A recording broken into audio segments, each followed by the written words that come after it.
everybody, Nick here, and today we're starting a new series looking at everyday carry folders that are on the low end of things.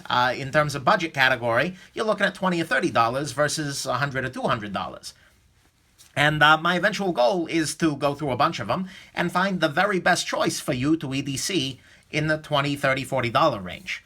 So that's what we're starting today, and we're starting today with your Cold Steel Toughlight.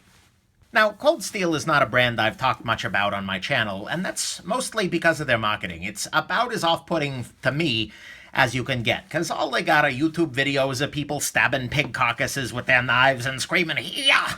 and basically being mall ninjas. And so for a long time, I viewed Cold Steel as a company that's making money just because the knives that you see hanging on that shop in the mall aren't actually sharpened.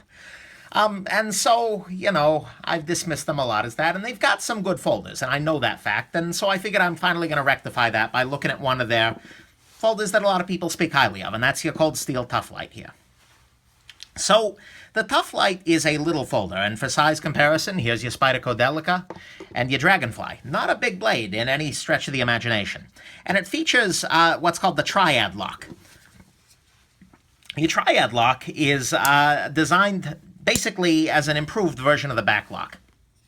It's angled in such a way that it's supposed to wear in a little bit better, and you can see that it's got a stop pin in there, and so when the knife is locked shut, the backwards travel is stopped by that stop pin. And it's supposed to make things a little bit more secure, and indeed, the lock is plenty secure. But that's kind of one of the interesting things about this, and that's one of the ways that it's different from your conventional back lock, like your Delica. You can see that locks with no stop pin at all. So that's interesting, and that's your Toughlight, and let's just get into the good, the bad, and the ugly as usual. And I will try my best to refrain from stabbing a pig carcass at any point during this video. I'll try and stop myself.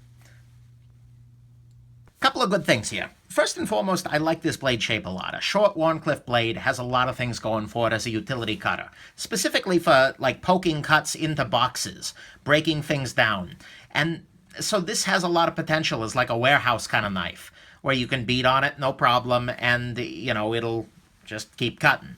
The steel's not ideal, we'll get there, but aside from that, I mean, this blade shape is very smart, and it's a really good EDC kind of shape, which is good.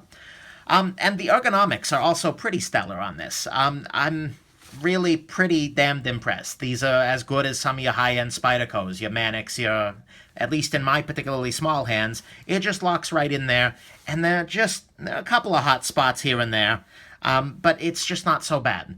And so I'm pretty impressed. The ergonomics on this are batting above the pay grade. I like that, and I appreciate that.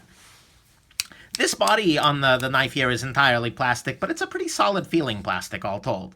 There's a little bit of flex to it, but I'm not super worried about this particular plastic failing on me. Maybe if it was really, really cold or something, but, I don't feel bad about that at all. And especially relative to some kinds of plastic that just feel cheapy and chintzy, this feels pretty decent. I got no real complaints there. The lock on this knife is very secure. This Triad Lock, I mean, it's a backlock plus, and backlocks are usually damn good to go, and I got no concerns at all about this lock failing on me, and that is something you got to worry about with your cheap knives, because sometimes that's an area they cut corners. So between the finger choil and the lockup itself being pretty solid, I got good confidence in the lock here. And, overall, there's a lot to like here in terms of your shape and your overall design. There are, unfortunately, there's a lot to dislike too. The opening hole has a lot of sharpness on the inside here, and given that it's got these flat sides, in order for this to be comfortable, it really does need to be rounded there, and so this is not terribly happy on the thumb. These surfaces are just a little too sharp for my taste.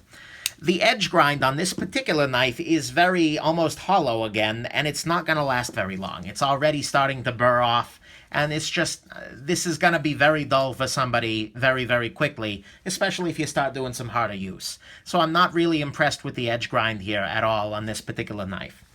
The knife is tip-up only, which I don't like. That means that you can only carry it in such a way that, it's tip-down only. You can only carry it in such a way that the tip is hanging down, as opposed to other knives, which usually offer you a choice, or tend to favor tip-up. Pardon me, that's a matter of personal taste, but I have very strong tastes in that particular area.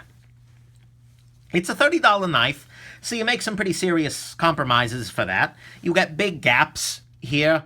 For instance, your lock bar doesn't line it up at all. You got gaps here. You got inconsistencies. The centering's off.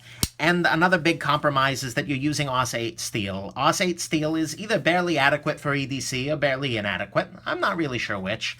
And for me, generally, to keep in my permanent collection, that's a deal breaker. This knife is cheap enough that I'm happy to forgive the use of AUS-8, but, you got to keep in mind that this is not going to be a super steel. This is going to need sharpening more often than most, and especially if they're shipping their blade edges like that. One little thing that just kind of amused me is that look at all the different font faces here.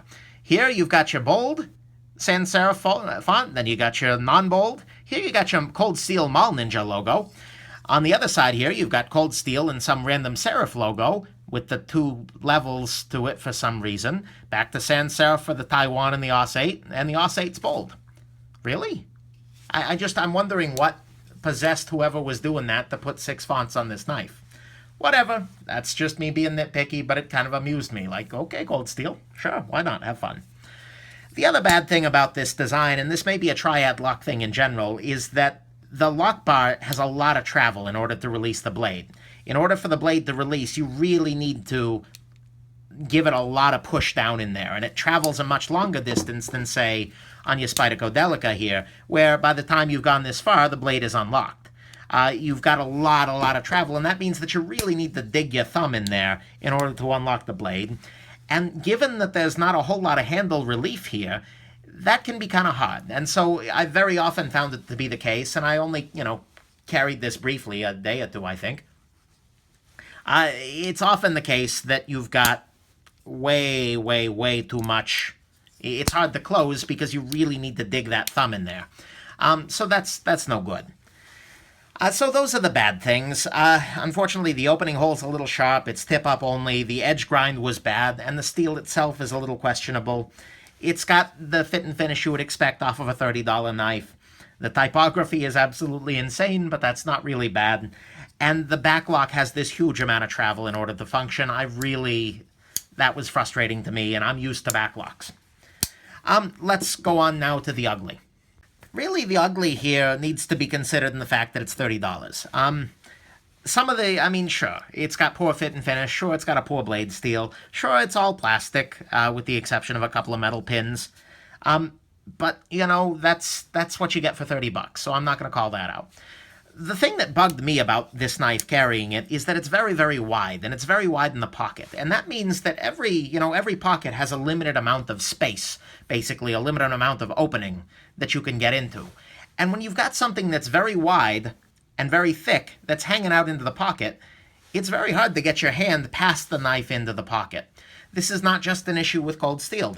I've had other knives like that. Spyderco tends to make very wide knives too.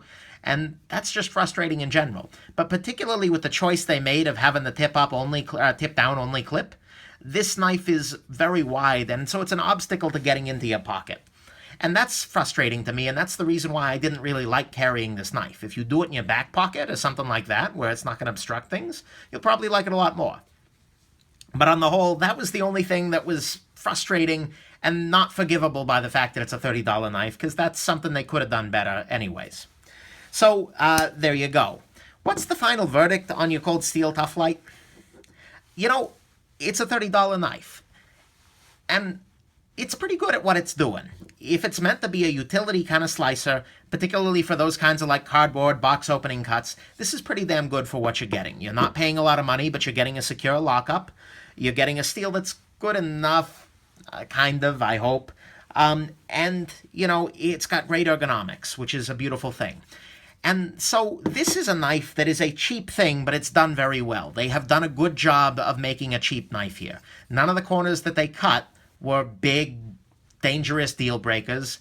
None of them were serious use issues, although, God, I wish that backlock was shallower. And overall, it's a good enough knife. Is it great in comparison to some of your other $30 options? Well, we're going to find out. And I'll do a video doing the big roundup later on. But this is not a knife that I'm going to keep and that I'm going to carry personally. But at the same time, I can see it being a good knife for some people in some situations. And so, although it's not a gem, if this is appealing to you in blade shape and size and ergonomics, go ahead and pick one up. It's not a bad thing, and particularly at that price point, it's okay. Okay, wow, I made it through that review without stabbing a cow. Cold Steel, why don't you take some notes, okay? Anyways, moving on. I hope this has been helpful, and have yourselves a wonderful rest of your day.